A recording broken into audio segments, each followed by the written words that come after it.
Yo, what's the deal? It's DK the Punisher. Back with another beat breakdown. Man, I'm gonna keep it a buck with y'all, dog. I didn't recorded this whole beat breakdown like twice all the way through already. So, pardon me if it like lacks any enthusiasm. Plus, I just hit the bong a few times. So, yeah. Man, real quick, the story behind this joint. Man, I used to come back and forth to LA from Baltimore. I mean, before I moved out here, like 2017, and we were working on the November album. So yeah, I would just come out here, and me and SiR would just cook. So I would crash at his spot, and man, one day we just woke up. You know what I mean, went out on the balcony and smoked, and we was just chopping it up, talking about life, talking about, I mean, what we wanted the album to be, and just like really just like I just remember leaving that conversation feeling really good. I mean, coming in the house, sitting down at the dining room table with my laptop and my Beats pill, and I was going through like reggae joints on YouTube, and I came across this Billy Boyo joint.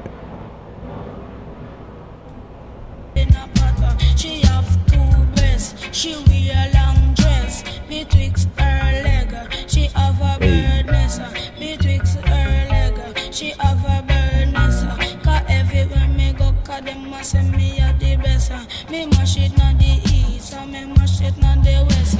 She like how me dress, she like how me caress. Cause one spliff a day, keep the evil away. Cause one spliff a day, keep the evil away.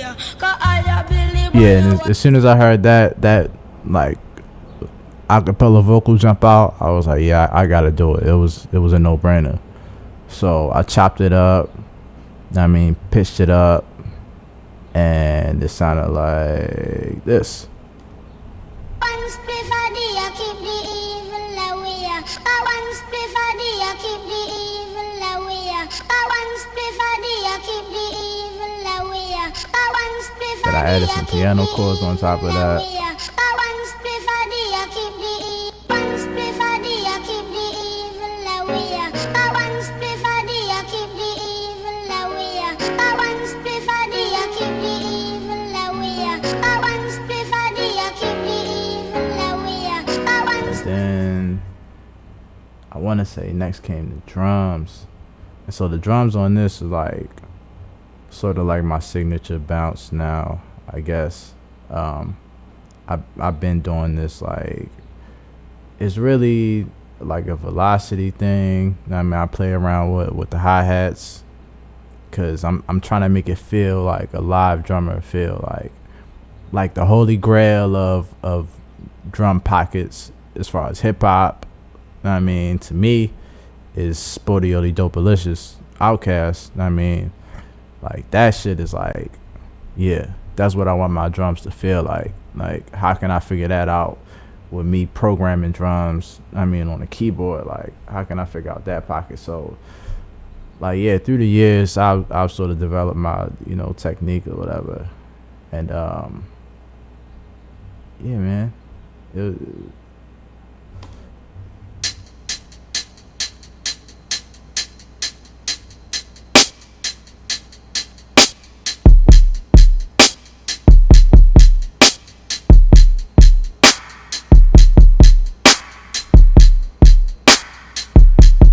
I mean, like, simple ass pattern, and damn, it's crazy how different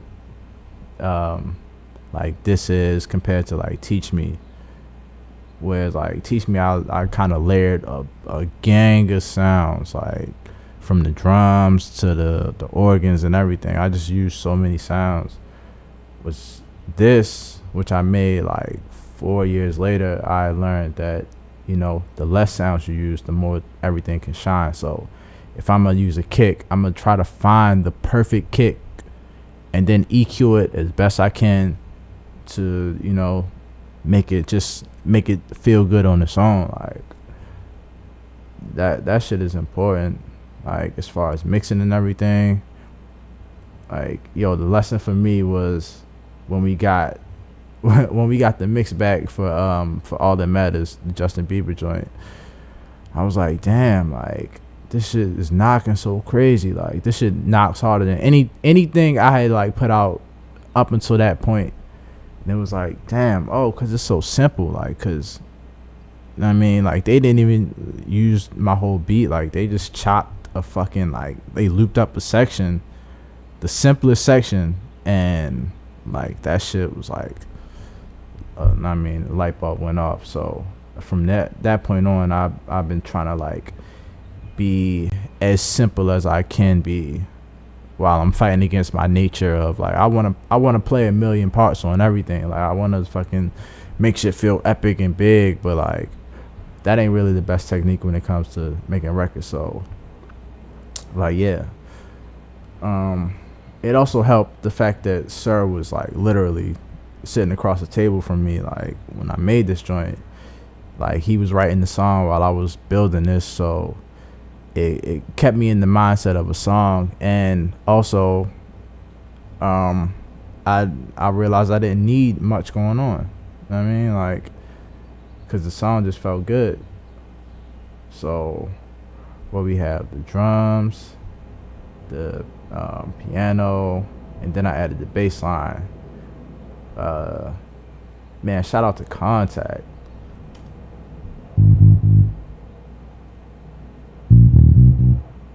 Like that's key bass, dog. Like that's key bass that I ran through like a bass amp amplitude. I mean, through a little distortion. I got a delay on this bass. I was fucking experimenting, I guess, because that's kind of weird. But yeah. That people ask me all the time, like, who played bass on there? I'm like, that shit is key bass, bro.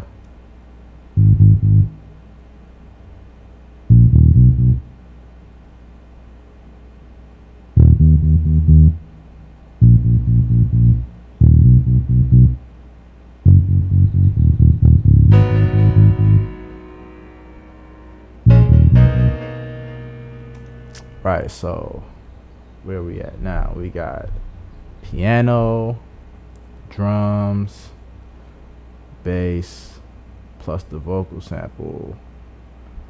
It sounded like dance.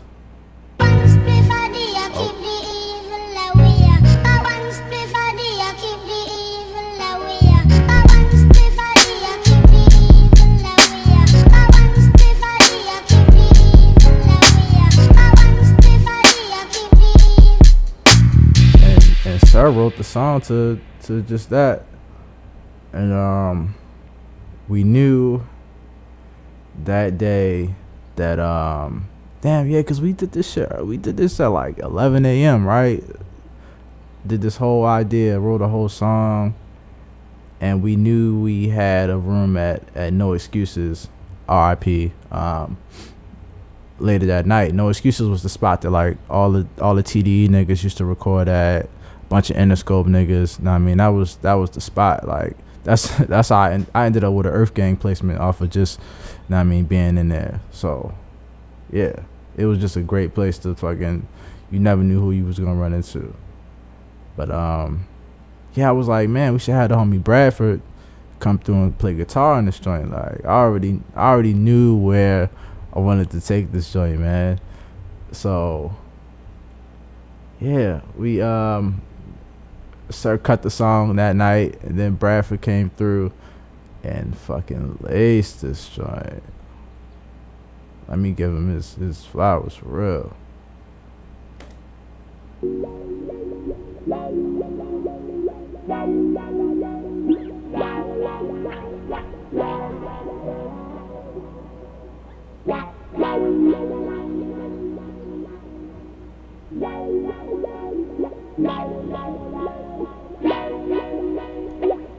Yeah, so he just recorded, like, he really just recorded all the way through the joint, like 5 times, right? And picked the best takes, and I just chopped everything up. Like I had SiR's vocal in here, so like I just chopped everything based on how the song was building. And then I came back the next day and I like replayed all the key parts, because at first it was just a loop, you know, but I wanted to make it feel like a song. So I arranged everything, and then I let the song run, and I just played like where it felt good, and which ended up being just like the top of the verse.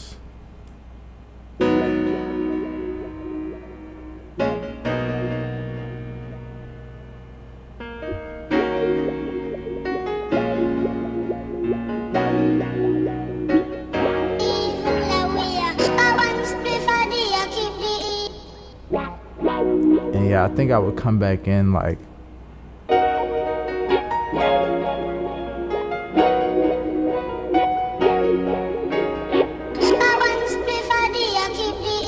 yeah, see, so I would come back in just to like bring it into the hook. But like in the hook I dropped everything out because I wanted that sample to shine. Like if niggas was gonna have to pay for that sample, man, I wanted it to get all the life, and it just drove the song, yo. Like this shit, like this sample is bigger than, you know what I mean, just it made the song so much bigger than, you know, some instruments, like some pianos and guitar parts and drums, and I mean, like this, it really like gave it life. So everything together sounds like this.